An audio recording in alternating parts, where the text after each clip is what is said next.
Hi friends, నమస్తే. Welcome to my kitchen, టీ ఆనోస్ కిచెన్ తెలుగు. ఈరోజు రెసిపీ పెసరట్టు.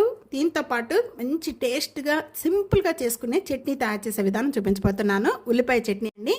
ఎప్పుడు నేను పెసరట్టు వేస్తే దీంతో పాటు టమాటా చట్నీ చేస్తాము. నేను ఈరోజు ఆనియన్ చట్నీ తయారు చేసే విధానం చూపించబోతున్నాను. చాలా బాగుంటుంది, అది కూడా పుల్ల పుల్లగా చాలా టేస్ట్గా ఉంటుంది ఈ పెసరట్టుతో. ఈరోజు ఉల్లిపాయ పెసరట్టు, మామూలు పెసరట్టు, ఈ రెండు కూడా ఎలా తయారు చేయాలో చూపించబోతున్నాను. రాత్రి నానపెట్టేసుకున్న పెసరపప్పు ఇదంతా కూడా ఒక 2-3 సార్లు బాగా ఇలాగ ప్రెస్ చేసి పక్కడుకోవాలి. దీంట్లో నేను ఇంకా రైస్ కానీ ఏమి కూడా యాడ్ చేయలేదండి, ఉట్టి పెసరపప్పే.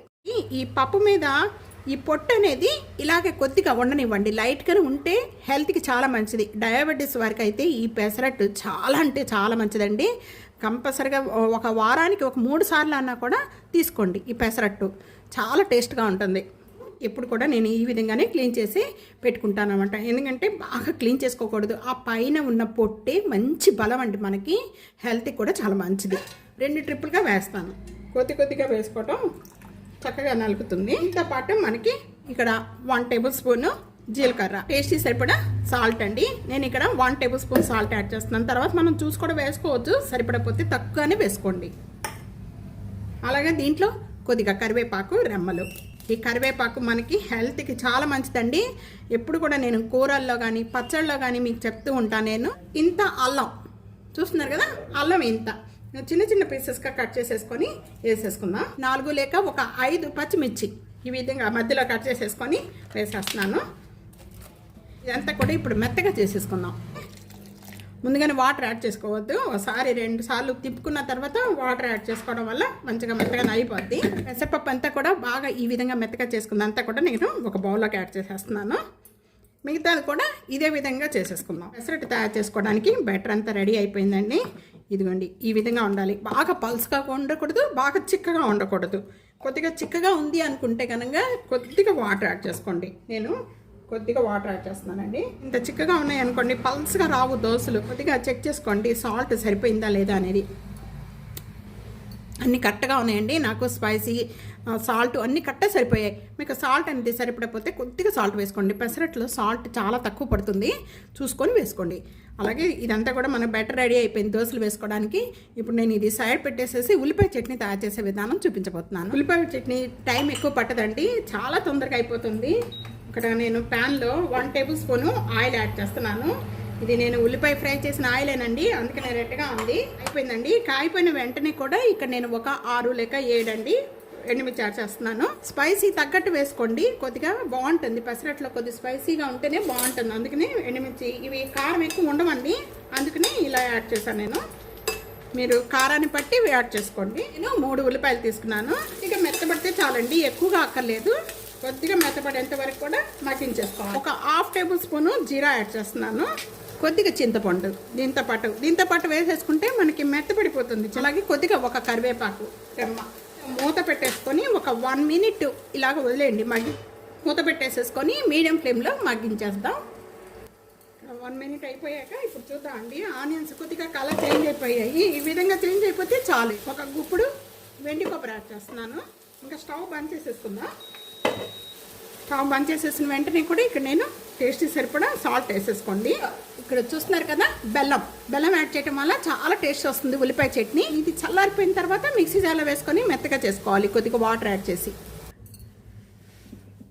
ఆనియన్ చట్నీ రెడీ అయిపోయిందండి. ఈ విధంగా వాటర్ యాడ్ చేసుకొని ఈ విధంగా బాగా మెత్తగా చేసుకోవాలి. చూస్తున్నారు కదా కలర్ ఎంత బాగుందో. చాలా పుల్లగా చాలా టేస్ట్గా ఉంటుంది. చాలా సింపుల్గా తయారు చేసేసుకోవచ్చు మనం ఈ ఆనియన్ చట్నీ. ఇది ఇడ్లీలోకి దోశల్లోకి అన్నిట్లో బాగుంటుందండి, చాలా బాగుంటుంది, టేస్ట్గా ఉంటుంది. పుల్లగా తినాలి అన్నప్పుడు ఇలా చేసుకోండి. ఇప్పుడు మనం తాలింపు కూడా చాలా సింపుల్గా అండి, అసలు దీంట్లో ఏమీ అవసరం లేదు. ఆవాలు అలాగే కరివేపాకు అంతే. 1 టేబుల్ స్పూన్ ప్యాన్లో ఆయిల్ యాడ్ చేస్తున్నాను.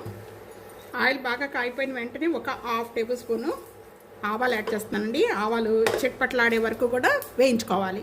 శనగపప్పు, మినపప్పు ఇలాంటివి ఏం యాడ్ చేయట్లేదు. మీకు ఇష్టం ఉంటే అవి యాడ్ చేసుకొని వేసుకోవచ్చు. దాన్ని ఇలా చిట్పట్లాడుతూ ఉండగానే ఇంకా కరివేపాకు యాడ్ చేసేసుకొని స్టవ్ అనేది బంద్ చేసేస్తున్నాను. ముందుగా మనం ప్రిపేర్ చేసుకొని ఈ పచ్చళ్ళు అంతా కూడా ఈ తాలింపు కలిపేసుకుందాము. ఇంకా ఉల్లిపాయ చట్నీ రెడీ అయిపోయిందండి. ఇప్పుడు మనం పెసరట్టు ఎలా వేసుకోవాలో చూసేద్దాం. ఇక్కడ ఉల్లిపాయ చట్నీ రెడీ అయిపోయింది, బ్యాటర్ కూడా రెడీ అయిపోయింది. ఇప్పుడు మనం పెసరట్టు పైన వేస్తాకి ఉల్లిపాయ ఈ విధంగా ఉంటే చాలా బాగుంటుంది. ఇలా సన్నగా పీసెస్ కట్ చేసుకోవాలి. ఇలా ప్రిపేర్ చేసి పెట్టేసుకుంటే మనకి చాలా తేలిగ్గా బాగుంటుంది. పెసరట్టు మీద ఉల్లిపాయ వేసి చేస్తే ఇంకా చాలా టేస్ట్గా ఉంటుంది. ఇక్కడ స్టవ్ మీద ప్యాన్ పెట్టామండి. ఈ ప్యానము హై ఫ్లేమ్లోనే పెట్టుకోవాలి. మీద కొద్దిగా వాటర్ అనేది ఇలా చిలికించుకోవాలి. ఇలాగా స్ప్రెడ్ చేసేసుకోండి టిష్యూ పేపర్తో కానీ కాటన్ క్లాత్తో కానీ. ఇప్పుడు నేను మామూలు దోశ వేస్తున్నానండి. వేసుకునే ముందు ఇప్పుడు మనం చేసుకున్న బ్యాటర్ అంతా కూడా ఒకసారి ఈ విధంగా బాగా కలుపుకోవాలి. ఇలా కలుపుకొని ఇప్పుడు మనం వేసేసుకుందాం. ఇక్కడ స్టవ్ నేను 2 గరిటెలు వేసానండి. బాగా పల్సగా వేస్తాను అనమాట, చాలా బాగుంటుంది.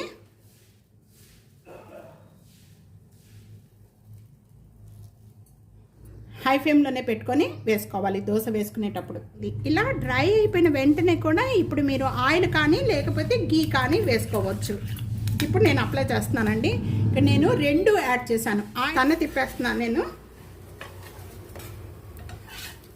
చూసారా, మనం అసలుకి ఇంకా దీంట్లో నేను అసలుకి బియ్యం కూడా వేయలేదండి. బియ్యం కూడా వేయకుండా వేసేసాను. చూసారా ఎంత బాగా వచ్చిందో, పల్స్గా వస్తుంది. అసలు రెండో వైపు వేగితాకి టైం ఎక్కువ అక్కర్లేదు, వెంటనే తీసేసుకోవచ్చు. ఎందుకంటే ఇది మనం పల్స్గా వేసుకున్నాం కాబట్టి టైం ఎక్కువ పట్టదు. చూసారు కదా, ఇదిగోండి పెసరట్టు రెడీ అయిపోయింది. ఇది మామూలు పెసరట్టు అండి. ఇప్పుడు ఉల్లిపాయ పెసరట్టు ఎలా తయారు చేయాలో చూసేద్దాం. ఇప్పుడు ఉల్లిపాయ పెసరట్టు వేసుకోవడానికి నేను పిండి అనేది మొత్తం కూడా ఇలా కలుపుకోవాలండి. మనం ఎప్పుడు వేసినా కూడా ఇలా కలుపుకుంటూ ఉండాలి. 2 గరిటెలు వేసిన వెంటనే కూడా ఇప్పుడు మనం ఇవంతా కూడా బాగా పల్స్గా చేసుకుందాం.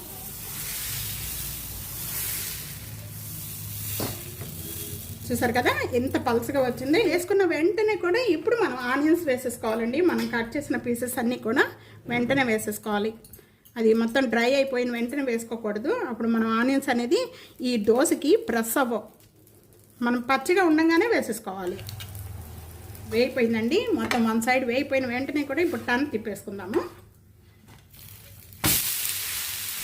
చూస్తున్నారు కదా ఎంత బాగా వేయిపోయిందో 1 సైడ్. రెండో వైపు టైం ఎక్కువ పట్టదండి. నేను తీసేస్తున్నానండి. చూసారా, వేయిపోయింది. వేయిపోయిన వెంటనే ఇక్కడ టర్న్ తిప్పేస్తున్నాను. దోశ వేయిపోయింది. Onion dosa ready. చాలా టేస్ట్గా ఉంటుంది. ఇదిగోండి రెడీ అయిపోయింది. మనం ఆనియన్స్ దోశ కాల్చుకుంది కూడా వేసేస్తున్నాను. ఆనియన్ దోశ కూడా రెడీ అయిపోయిందండి. ఆనియన్ దోశ, మామూలు దోశ చూసారు కదా. టేస్ట్ చూస్తున్నాను నేను. నాకు దోశలు పూరీలు అంటే చాలా ఇష్టం అండి. ఇంకా అసలు నేను బ్రేక్ఫాస్ట్ ఏది చేసుకున్నా కూడా తినండి. పూరి కానీ పెసరట్టు కానీ దోశల్లో ఏ దోశ అయినా వేసుకున్నానంటే ఆ రోజేనండి నేను బ్రేక్ఫాస్ట్ చేస్తాను. ఈ 2 ఇష్టం అనమాట. ఆ 2 చేసుకున్నానంటే ఆ రోజు టిఫిన్ తింటానండి. మామూలు టిఫిన్ ఇంకండి తింటుంటే అలాగే వెళ్ళిపోతుంది. మధ్య మధ్యలో ఆనియన్స్ కరకల్లాడుతూ అక్కడక్కడ పచ్చిమిర్చి తగులుతూ ఈ దోశలో కూడా మనం స్పైసీ వేసాం. చేసాం కాబట్టి స్పైసీగా ఉన్నాయండి దోశలు. చాలా టేస్ట్గా ఉన్నాయండి. ఈ రెసిపీ ఇదే విధంగా ట్రై చేసి మీకు ఎలా వచ్చిందనేది నాకు తప్పకుండా కామెంట్స్లో తెలియచేయండి. వీడియో నచ్చితే కనుక నలుగురికి video share, like, comment, subscribe చేసుకోవడం అస్సలు మర్చిపోద్దు friends. Thank you for next వీడియోలో అలాగే మంచి వంటకాలతో మళ్ళా కలుద్దాం. అదేవిధంగా సబ్స్క్రైబ్ చేసుకోవడం మాత్రం అస్సలు మర్చిపోకండి friends. Thank you for watching.